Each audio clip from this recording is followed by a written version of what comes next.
Try natin patayin si, si Cloud. Kasi ang marksman, masakit yung marksman pag nag-late game eh, kaya ito unahin natin. Okay, wala.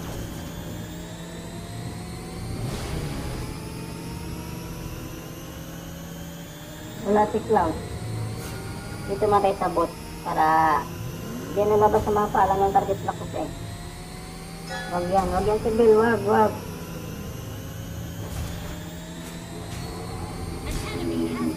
Dito lang muna tayo. Dito lumabas yung Cloud sa mapa. Dito muna tayo para yun.